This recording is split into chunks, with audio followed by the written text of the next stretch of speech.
Binigyan din ni Department of Public Works and Highway Secretary Vince Dizon ang agarang pagsasaayos ng mga nakabinbing infrastructure project. Ito'y sa gitna ng ikalawang bahagi ng inspeksyon sa Maharlika Highway. Yan ang report ni Charmaine Perito ng Radyo Pilipinas.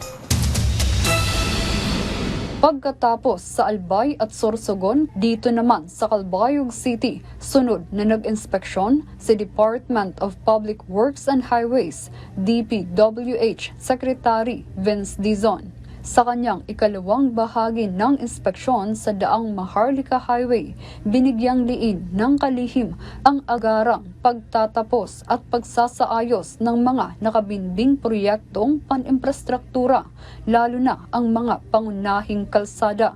Kailangan yung mga infrastructure natin na matagal nang nakabitin, matagal nang hindi natatapos, ay tapusin natin. Once and for all.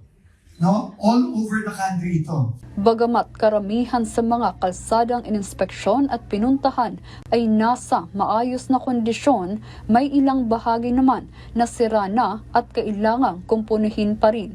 Giit ng kalihim, hindi sapat ang panandaliang solusyon na nauuwi lamang sa paulit-ulit na problema. Bukod sa maayos na kalsada, pinapaayos din ni Secretary Dizon ang mga drainage system na isa sa mga dahilan ng mabilis na pagkasira ng mga kalsada. Samantala, malaki ang pasasalamat ng Calbayog City LGU sa pagbisita rito ng kalihim upang personal na makita at maranasan ang biyahe sa daang Maharlika Highway.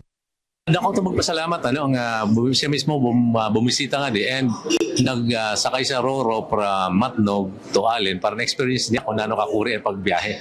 Then from Allen to Calbayog, at least nakita niya na road conditions sa naton kalsada sa Maharlika Highway. Pagtitiyak ng DPWH, patuloy silang magsusumikap para maisaayos ang mga problema sa mga proyektong pan-infrastruktura. Alinsunod sa utos ni Pangulong Ferdinand R. Marcos Jr. na bigyan ng komportableng pamumuhay ang mga Pilipino. Mula rito sa Calbayog para sa Integrated State Media, Charmaine Perito Balvas ng Radyo Pilipinas, Radyo Publiko.